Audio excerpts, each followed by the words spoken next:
Tourist guide के तौर पे काम करने वाला रमेश अपनी विदेशी बहू अनामिका और उसकी माँ सरोजनी को लेकर घर आता है। बेटा रमेश, ये कौन है? ये विदेशी पर्यटक है माँ। ये प्राचीन इमारत देखने के लिए भारत आया है। हम कुछ दिनों से साथ में ही घूम रहे हैं। ये हमारा घर देखना चाहते थे, इसीलिए मैं इन्हें अपने साथ घर ले आया। ठीक है बेटा, इन्हें बैठने के लिए कहो, मैं कॉफी बना के ले आती हूँ। शारदा वहाँ से चली जाती है। अनामिका, रमेश और सरोजा सोफे पे बैठ जाते हैं। राम, तुमने अपनी माँ को हमारे प्यार के बारे में बताया? हम शादी करने जा रहे हैं, ये बताया क्या? हम उसी बात के लिए यहाँ पे उनसे मिलने आए हैं। हाँ बेटा रमेश, अपनी माँ से कहो अगर कोई अच्छा दिन है तो देखकर शादी करा दे तो मैं चली जाती हूँ।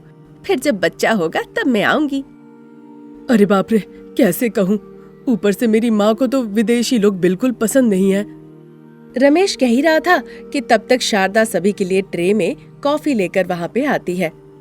सभी लोग कॉफी पीने लगते हैं। फिर जब लगता है कि रमेश शादी के बारे में कुछ नहीं कहेगा तो अनामिका कहने लगती है, आंटी, मैं और राम एक दूसरे से प्यार करते हैं, हम शादी करना चाहते हैं। अनामिका की इस बात पर शारदा रमेश को देखने लगती है। रमेश माँ को देखकर ही घबरा जाता है। हाँ माँ, मैं अनामिका को पसंद करता हूँ।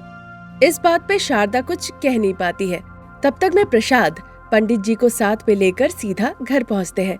शारदा गुस्से से देखने लगती है। लगता है आपको पहले से ही सब पता था। हाँ शारदा, मैंने कहा था कि तुम मान जाओगी। ओहो, तो तुम ही कहानी के डायरेक्टर हो। फिर तो आपकी खास करके पूजा करनी पड़ेगी। कहकर शारदा वहाँ से चली जाती है। पंडित जी शुभ मुहूर्त देखकर शादी का दिन तय करते हैं। फिर बड़े ही धूमधाम के साथ विदेशी अनामिका की देसी रमेश के साथ शादी होती है। फिर देसी सासू माँ और विदेशी बहू के बीच घर में खेल शुरू हो जाता है। एक दिन सुबह के करीबन 8 बज रहे थे। तबीयत ठीक ना लगने की वजह से शारदा नींद से लेट से उठी। धीरे धीरे उठ के वो बाहर आके देखती है पूरा बाहर गंदगी से भरा पड़ा है। किसी ने झाड़ू नहीं लगाया, पानी नहीं छिड़का, रंगोली तक नहीं डाला। अनामिका पे शारदा को बड़ा गुस्सा आता है। अनामिका, अनामिका, कहाँ हो तुम? बाहर आओ इधर। इस तरह से चिल्ला के कहती है। अनामिका उधर किचन में खाना पका रही होती है। सासू माँ के चिल्लाने की आवाज अनामिका को सुनाई देती है, पर वो परवाह नहीं करती। वो अपने काम में ही लगी रहती है। किचन छोड़ के वो सासू माँ के पास नहीं जाती। बोला था मैंने, विदेशी बहू मत लाओ, मैं अच्छी लड़की ढूंढूंगी, सब किस्मत। इस तरह कहते हुए वो किचन में जाती है।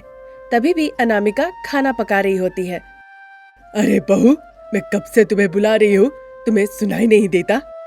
क्या हुआ माँ जी, आपको कुछ चाहिए? आप किचन में क्यों आई? मैं हूँ ना, बताइए ना, आपको क्या चाहिए? मैं बाहर से तुम्हें कितना आवाज लगा रही हूँ। अरे अरे, ऐसा क्या? बताइए ना, क्या हुआ माँ जी? बाहर अभी तक साफ नहीं हुआ है, रंगोली नहीं पड़ा है। कोई देखेगा तो क्या कहेगा कि नई बहू कितनी बड़ी आलसी है। आप इस तरह चिल्लाएंगी, आलसी आलसी कहेंगी तो बाहर वाले लोग सुन के मुझे आलसी ही कहेंगे ना। तुम ऐसी बात क्यों कर रही हो? अगर मुझे तुम्हारे मुंह पे ना बोलना हो तो मैं तुम्हारी माँ के मुंह पे भी बोल सकती थी।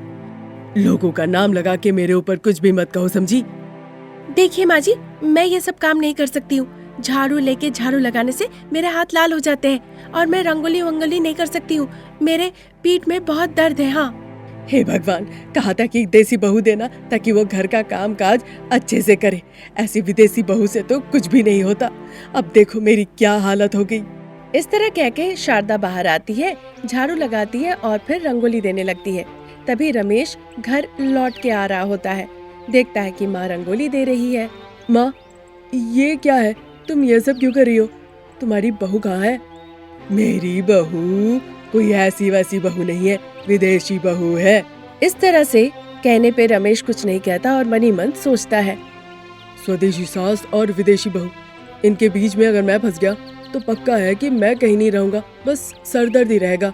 चलो अपना काम कर लेते हैं। इस तरह सोचकर वहाँ से वो चला जाता है। दिन निकल रहे थे। एक दिन शारदा कुएं से पानी निकाल रही होती है।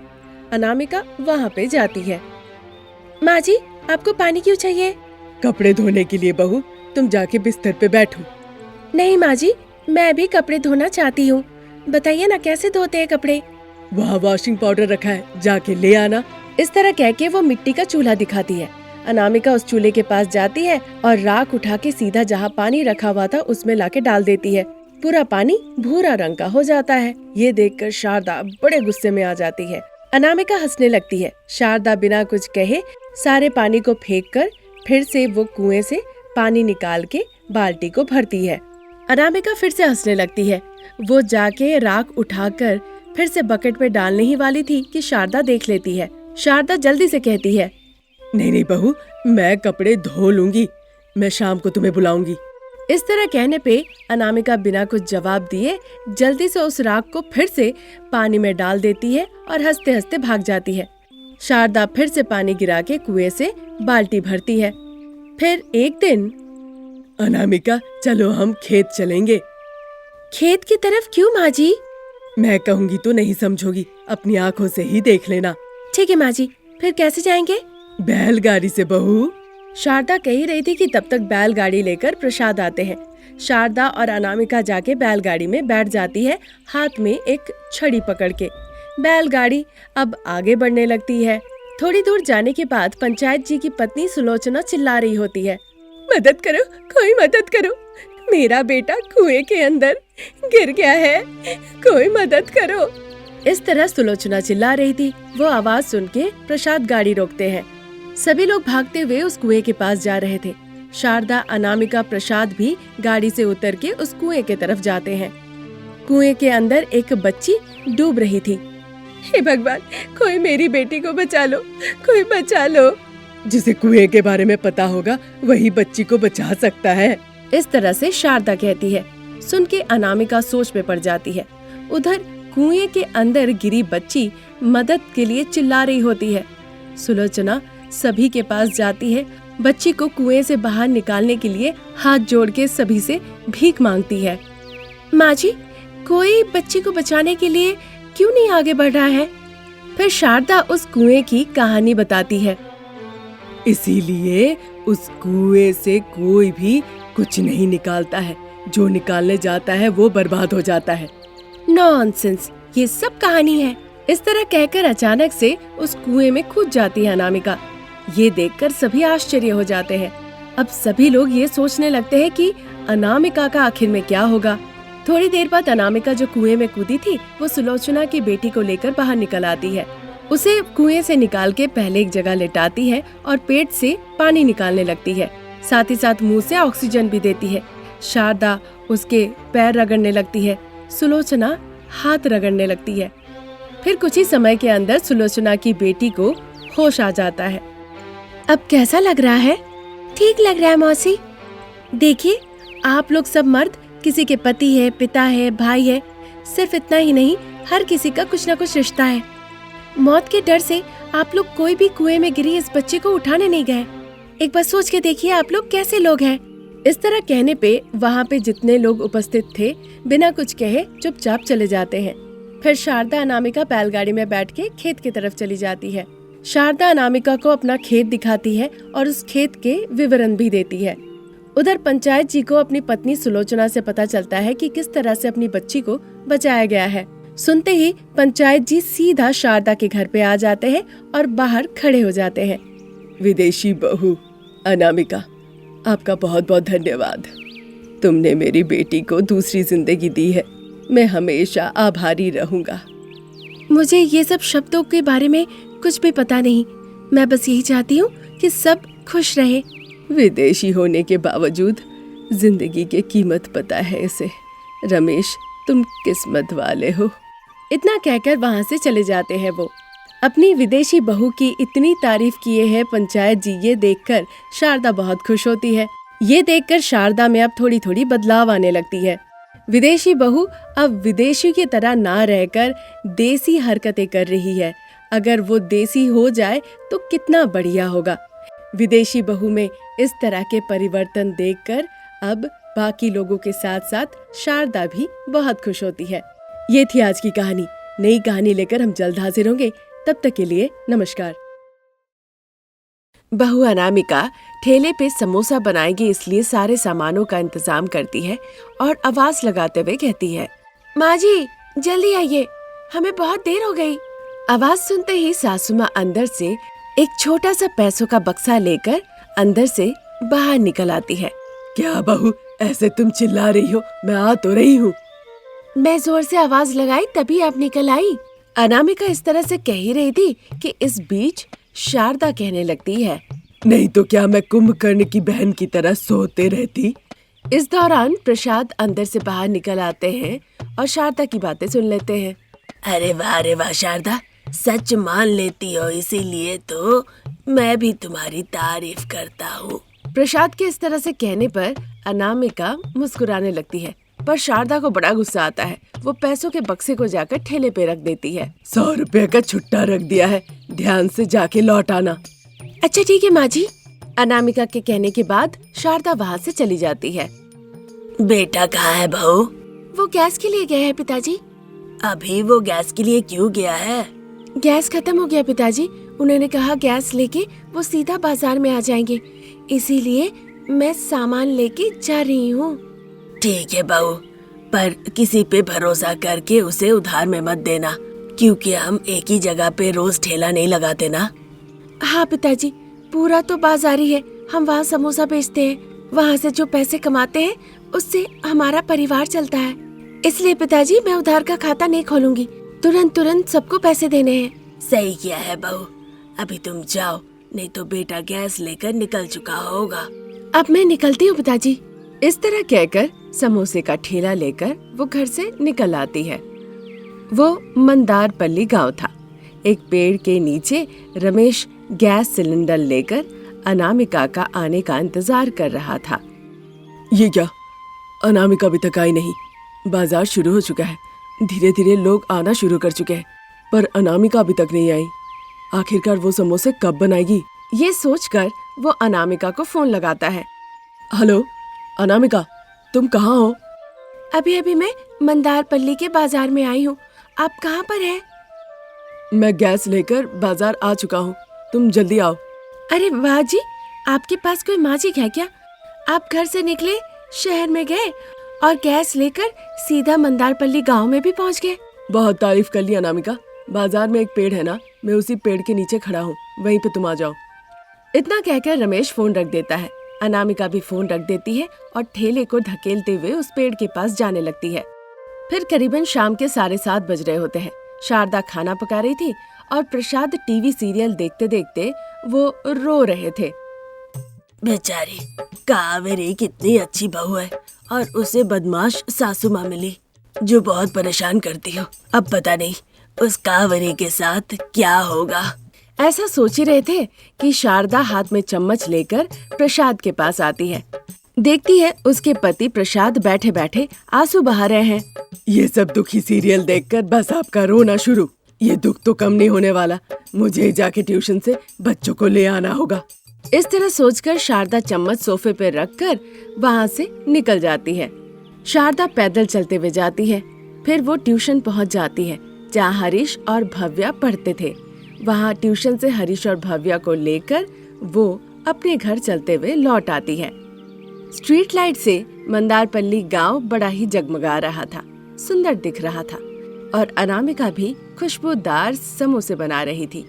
आइए बाबू आइए, गर्मा गर्म स्वादिष्ट समोसे आपको बुला रहे हैं, आइए बाबू आइए। इस तरह से वो आवाज लगाती है। लोग समोसा खाने के लिए आते हैं। रमेश पैसे लेके उन्हें समोसे देता है। उसके ठेले में बहुत भीड़ लगी होती है। अनामिका बहुत हो गया, पहले जो समोसे बने हैं ये ठेले के आसपास के लोगों को दे दो, बाद में और जरूरत पड़ेगी तभी तुम बनाना। रमेश के कहने पर अनामिका भी राजी हो जाती है। इस तरह अनामिका जो समोसे थे उसे पैक करके देती है और पैसे लेकर अपने बक्से में रख लेती है। इसी तरह समय निकलता है। तब करीबन रात के 10 बज रहे थे। अनामिका और रमेश समोसे बेचकर घर लौट आते हैं। बच्चों के लिए जो समोसे उन्होंने बनाए थे वो लाके हरीश और भव्या को दे देते हैं। माँ पिताजी के दिए हुए समोसे लेकर वो बहुत खुश हो जाते हैं। पैसों से भरा हुआ बक्सा ले जाकर अनामिका अपनी सास शारदा को दे देती है। शारदा उस डब्बे को देखते हुए, वजन थोड़ा कम लग रहा है बहू। वजन कम क्यों नहीं होगा शारदा? कम खाना खाती है और ज्यादा मेहनत करती है, वजन तो कम होगा ही उसका। मैं बक्से का वजन के बारे में कह रही हूँ। शारदा के इस तरह से कहने पर प्रसाद बिना कुछ कहे चुपचाप अंदर चले जाते हैं। जाओ बहू, तुम और बेटा जाके खा लो, मैं एक घड़ी बनाई हूँ। इतना कहकर पैसों का बक्सा लेकर शारदा अपने कमरे में चली जाती है। अनामिका और रमेश जाके चावल और अंडा करी खाते हैं। बच्चे समोसा खाते हैं। शारदा बिस्तर पे बैठकर बक्से का पैसा गिनने लगती है। अरे शारदा, आजकल बेटा बहू की अच्छी कमाई हो रही है ना? नाती और पोती के नाम पे कुछ पैसे जमा के रखो, वो भी तो बड़े हो रहे हैं, उनकी पढ़ाई लिखाई पे वो पैसे खर्च होंगे। हाँ जी, मैं भी वही सोच रही हूँ। इस तरह शारदा और उसके पति के बीच बातचीत हो रही होती है। दिन निकल रहे थे। अनामिका और रमेश जहाँ जहाँ बाजार लगते थे वहाँ वहाँ वो समोसे का ठेला लगाते थे और फिर शाम होने के बाद पैसों से भरा हुआ बक्सा लेकर वो घर लौट आते थे। कुछ दिनों के बाद से अनामिका का देखा देखी और भी कई लोग समोसे बना के बेचने लगते हैं। 2 जाते थे तो 3 आते थे, उसके बदले और 4 आ जाते थे। देखते देखते समोसे बेचने वालों की ढेर लग जाती है और जितना व्यापार लोगों का बढ़ता है उसी के साथ साथ अनामिका का जो समोसे का ठेला था वहाँ लोग आना कम कर देते हैं और उसकी कमाई भी कम हो जाती है। एक दिन अनामिका अपना समोसे का ठेला शुरू ना करके बस वहीं पे दुखी होकर खड़ी होती है। वहाँ शारदा आती है। क्या हुआ बहू, समोसे का ठेला नहीं खोल के तुम यहाँ चुपचाप इस तरह खड़ी हो? सोच रही हूँ कि आज से मैं समोसा बेचना बंद कर दूंगी माँ जी। समोसा बेचना बंद कर दोगी तो फिर क्या करोगी बहू? माँ जी, हमारे पास सिर्फ समोसे का ठेला है, इसीलिए पता है कि बाजार कब लगती है, कहाँ पे जाना है हमें, कब समोसे बेचना है और कैसे बेचने से हम पैसे कमा सकते हैं अच्छे से। तो अब इसमें क्या समस्या है बहू? बात यह है कि अब सब देखा देखी समोसे का व्यापार शुरू कर दिया है, इसलिए हमारा व्यापार भी बस चल रहा है, बहुत ज्यादा कमाई नहीं हो रही है। बहू, एक सच बात कह रही हूँ, सुनो। बताइए माँ जी। पहले चिकन बिरयानी आया, उसके बाद चिकन टिक्का बिरयानी आया और उसके बाद। इस तरह शारदा कहना शुरू करती है। शारदा जो जो कुछ कहती है अनामिका एक एक बात बड़े ही ध्यान से सुनती है। बहू, मैं जो कहना चाहती हूँ तुम समझ गई ना? व्यापार बड़ा हो या छोटा हो, उसमें प्रतिद्वंदी तो होंगे और उस प्रतियोगिता में आपको जीतनी है। उसके लिए आपको ज्यादा ध्यान देना होगा, कस्टमर का ख्याल रखना होगा, तभी आपकी जीत होगी। हाँ बहू, तुम फिर उसी रास्ते पे चलो, तुम सही सोच रही हो, तुम नया तरह से अपना काम दिखाओ। इतना कहकर शारदा वहाँ से चली जाती है। अनामिका इस बारे में सोचने लगती है। फिर थोड़ी देर के बाद अनामिका को एक अच्छी तरकीब सूझती है। चेहरे पे मुस्कान लेकर वो पास के ही किराना की दुकान में चली जाती है। वहाँ से वो गुलाबी और नारंगी रंग लेके आती है। शाम को वो समोसे का ठेला लगाने का पूरा बंदोबस्त करती है अनामिका। ये देखकर शारदा, प्रसाद, रमेश, बच्चे सभी लोग बहुत खुश होते हैं। माँ जी, आपकी बातों से मैं बहुत उत्साहित हुई हूँ। काफी सोच विचार के बाद मैं अब रंग बिरंगा समोसे बनाऊंगी। उसकी बातें सुन के सभी लोग बहुत खुश होते हैं और अनामिका की बहुत प्रशंसा करते हैं। बहू का रंग बिरंगा समोसा, वाह रे वाह! अब इसी तरह नया नया चीज सोचो और कभी भी किसी चीज को लेकर दुखी मत हो। हाँ अनामिका, हमारे लिए तो बहू भी तुम ही हो और हमारे लिए बेटी भी तुम ही हो। तुम खुश हो ये देखकर हम भी बहुत खुश हैं। तुम जब दुखी होते हो तो मैं और तुम्हारी सास भी दुखी होते हैं। आप लोग सास ससुर नहीं है मेरे लिए, मेरे खुद के माँ पिताजी हैं। अब तक मैं बाजार में अकेले समोसे बेचती थी, अब मैं अकेले रंग बिरंगे समोसे बेचूंगी। याद रखना बहू, बाजार में बहुत प्रतियोगिता है, बस एक मुस्कुराहट के साथ हमें थोड़ा अलग करना है और जीत हासिल करनी है। इस तरह कहने के बाद रमेश और अनामिका अपने समोसे का ठेला लेकर गांव में जहां बाजार लगती है वहां चले जाते हैं।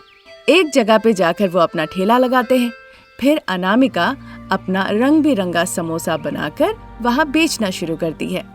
भाइयों और बहनें, बच्चे और बड़े, सिर्फ आपके लिए रंगीन समोसा बाजार में आया है। इस तरह जोर जोर से कहकर वो अपना प्रचार करती है।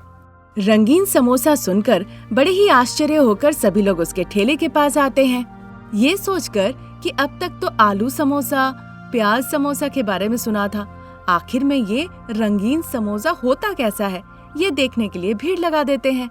अब तक अनामिका के ठेले में सिर्फ सफेद रंग का समोसा बनता था, पर अब गुलाबी, नारंगी रंग के रंगीन और खुशबूदार समोसे बनने लगे।